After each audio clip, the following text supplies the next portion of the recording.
এই যে হিয়ারিং, আমরা এই যে নোটিশ দিয়ে বলছেন যে অত দূরে যেতে হবে, আগের দিনও বলা হয়েছে যে 30-40 কিলোমিটার দূরে, এটা এর মানে কি? সে হেঁটে যাবে? একটা ধরুন বয়স্কা মহিলা, সে যেতে পারবে 30-40 কিলোমিটার? আপনি 2-3টে জেলার কথা, 2-3টি জায়গার কথা বলছেন, ঝাড়গ্রাম বলছেন, কালিম্পং বলছেন, দার্জিলিং বলছেন, কিন্তু বাকি জায়গারও তো ওই অত দূরেই হাঁটতে হয়, তাহলে সেটা হলো না। আজকে এই সমস্ত এই যে বলছেন ফর্ম 6, মানে নতুন ফর্ম 7 ডিসপোজ করে দিয়েছেন, তারপরে যদি নতুন কেউ অবজেকশন দিয়ে মনে হয় যে সে তার নতুন করে আবার ভোটার হবে, সেটা 6 হোক, সেটা 7 হোক, সেটা 8 হোক, কার কাছে জমা দেবে? কার কাছে জমা দেবে? আপনার বিএলও কি বসেছে? আপনি কি সেরকম কোনো নির্দেশ দিয়েছেন? কোথাও বিএলও আজকে এমনি গ্রাউন্ড লেভেলে নেই যেখানে বসে সে জমা নেবে। আর আপনার একটা অ্যাপ দিয়েছেন, যেটা মাননীয় মন্ত্রী অরূপ বিশ্বাসও এটার দৃষ্টি আকর্ষণ করেছেন, যে আপনি একটা অ্যাপ দিয়েছেন, তার অ্যানেক্সটা সেখানে দেওয়া যাচ্ছে না। তাহলে এটা কি অ্যাপ? তাহলে এই অ্যাপটা তো এরর, এই অ্যাপেতে তো এরর আছে। তো তাহলে সেই অ্যাপটা যদি বলেন ওখানে দিন, তাহলে যা অ্যানেক্সচার দিতে বলছেন সেটা সে গ্রহণ করছে না, তাহলে দেয়া কি আর না দেওয়া কি? মানে লক্ষ্যটা কি? তাহলে খালি বাদ দেবেন, এটাই লক্ষ্য? এই কথাই আমাদের সমস্ত মন্ত্রীরা, মলয় ঘটক সাহেব তিনিও বলেছেন, ডক্টর মানস ভুইয়া তিনিও বলেছেন, ডক্টর শশী পাজা তিনিও বলেছেন, আমরা জোর করে এই কথা বলেছি যে এটা করতে ভাবে এই ধরনের কাজ কিন্তু করা যায় না। এবং আমাদের চিফ ইলেকটোরাল অফিসার তিনি আমাদের বলেছেন যে তিনি ইসিআই এর কাছে আমরা পয়েন্ট ওয়াইজ উত্তর চেয়েছি।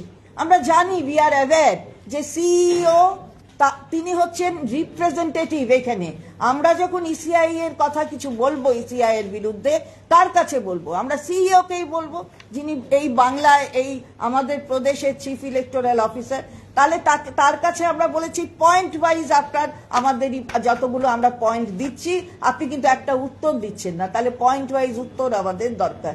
তো উনি আমাদের যেটা বলেছেন সেটা আমরা আপনাদের কাছে বলছি, যে উনি ইলেকশন কমিশনের কাছে আমাদের আমরা যে চিঠি আজকে দিয়েছি সেটিও যেমন পাঠাচ্ছেন, আমাদের দাবি সেগুলো তিনি সেখানে পাঠাচ্ছেন। এবং আমরা আশা করব যে ইসিআই তারা আমাদের একদম পয়েন্ট ওয়াইজ উত্তর দেবে, এবং সঙ্গে সঙ্গে এটাও আশা করব যে সিইও সেটা নিয়ে তিনি আরো বেশি তৎপর হবেন এবং সেটা করাবেন। এগুলোই আমরা মূলত আজকে বলে এসেছি। ভোটারের স্বার্থে, একেবারেই নাগরিকদের স্বার্থে, ভোটারের স্বার্থে রিপ্রেজেন্টেশন অফ পিপলস অ্যাক্টকে একটা বৃদ্ধাঙ্গুষ্টি দেখিয়ে ইলেকটোরাল রোলস এর জন্য যে রুলস তৈরি হয়েছে ওই আইনের এখতিয়ারের মধ্যে, সেটাকে একটা বৃদ্ধাঙ্গুষ্টি দেখিয়ে সমস্ত ইলেকটোরেটটাকে এইভাবে ভীত সন্ত্রস্ত করা, এতজন মানুষের মৃত্যু, এসব দায় নেবে কারা? মানুষের স্বার্থে আমরা বলছি, কে কার ভোটাধিকার প্রয়োগ করবে, কার পক্ষে, আমার পক্ষে দিতে হবে, তৃণমূল কংগ্রেসের পক্ষে, এটা ব্যাপার নয়। ব্যাপার হচ্ছে তার অধিকার, সে কাকে ভোট দেবে। কিন্তু আমাদের কর্তব্য হচ্ছে তার ভোটাধিকারকে রক্ষা করা। সেই রক্ষা করার লক্ষ্যে আমরা বারবার আসছি, আপনারা দেখছেন সিইও অফিসে আমরা বারবার আসছি, বলছি, কিন্তু আমরা আমাদের লিখিত কোনো পয়েন্ট ওয়াইজ জবাব আমরা এখনো অবধি পাইনি। আমরা তো বারবার এই কথাই বলছি যে কোনো রকমের কিছু ব্যবস্থা না নিয়ে, কাদের কি করবেন, ডাকবেন, কেন বা ডাকা হচ্ছে, তাদের নাম রয়েছে তারপরে কেন ডাকা হচ্ছে, এটা একটা যে উদ্দেশ্য প্রণোদিতভাবে এদেরকে হ্যারাস করা এবং তার মাধ্যমে একটা ভীতি তৈরি করা সবার মধ্যে, এইটা তো কারণ। বাংলা হলেই এই ভীতি তৈরি করতে হবে, অন্যান্য জায়গায়ও এই ইলেকশন হবে, অথবা তারাও এই এসআইআর এর মধ্যে এই যেগুলো প্রদেশ আছে সেগুলো ইনক্লুডেড আছে, কিন্তু অন্য জায়গায় এই ধরনের কাজ হচ্ছে না। বাংলাকে ধরো আর বাংলাকে মারো, এটা যদি হয় তাহলে বাংলা জানে যে তোমাদের কি করতে হবে। দল অর্থাৎ তৃণমূল কংগ্রেসের পক্ষ থেকে আমরা বারবার বলতে এসেছি যে মানুষের সুবিধা এবং পক্ষে যেটা হবে, গণতন্ত্রের প্রতিষ্ঠার জন্য যে কাজ করতে হবে সেটাই ইলেকশন কমিশনের করার কথা, এবং সেটা আমরা দেখতে পাচ্ছি বাংলার ক্ষেত্রে এটা মানা হচ্ছে না। অন্যান্য রাজ্যর ক্ষেত্রে যেখানে কেন্দ্রে যারা শাসন চালাচ্ছে সেই শাসনকর্তারাই ওখানে আছেন, তাদের ক্ষেত্রে এক এক রকম কাজ করা হচ্ছে, কিন্তু বাংলার ক্ষেত্রে তার বিপরীত দিকের কাজ করা হচ্ছে। আজকে আমাদের এই প্রতিনিধি দল, আপনারা দেখেছেন যে আমাদের দলে আমাদের এখানে খুব সিনিয়র মন্ত্রীরা, ক্যাবিনেট র্যাঙ্কের মিনিস্টাররা রয়েছেন। অরূপ বিশ্বাস রয়েছেন, ডক্টর মানস ভুইয়া রয়েছেন, মলয় ঘটক রয়েছেন এবং ডক্টর শশী পাজা রয়েছেন। তো আমরা এসে ইলেকটোরাল অফিসার, চিফ ইলেকটোরাল অফিসারের কাছে একটি চিঠি দিয়েছি এবং সেখানে আমরা কতগুলি গুরুত্বপূর্ণ বিষয় তুলে ধরেছি। প্রথম হলো ASDD, অর্থাৎ absent, shifted, dead and duplicate.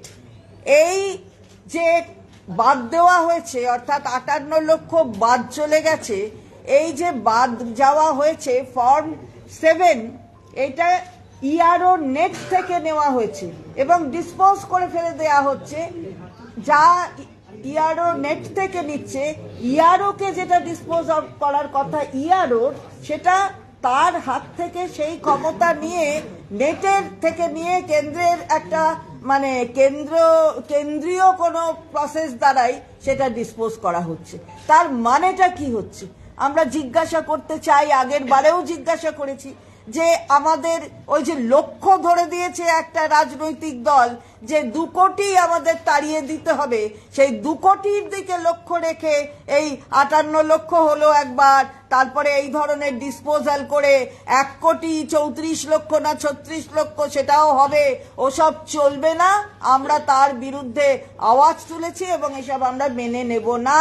সুতরাং এই জায়গায় দাঁড়িয়ে তারা সম্পূর্ণত অগণতান্ত্রিক উপায়ে এবং যা ভারতবর্ষের আইন, সেই আইনকে মোটেই কোনো পাত্তা দিচ্ছেন না। সংবিধানের যে কাজগুলিকে করার কথা, সংবিধান সম্মতভাবে যে আইন তৈরি হয়েছে সেই আইনকে মান্যতা দেওয়া, সেটাও তারা করছেন না। এবং ইআরওর যে নির্বাচনী এই প্রক্রিয়াতে তার যে ক্ষমতা, সেই ক্ষমতাটাকে কেড়ে নেওয়া হচ্ছে, এটা চলতে পারে না। ইআরওর ক্ষমতা কেড়ে নেওয়া হচ্ছে। আমরা বলেছি কি করছেন, আপনি বলছেন একটা নোটিফিকেশন করে অর্ডার দিয়ে বলে দিচ্ছেন ডিইও দেখবে, ভেরিফাই করবে, সবকিছু করবে। মানেটা কি? ডিইওর কাজটা কি? ডিইও তো ফার্স্ট অ্যাপেলেট অথরিটি।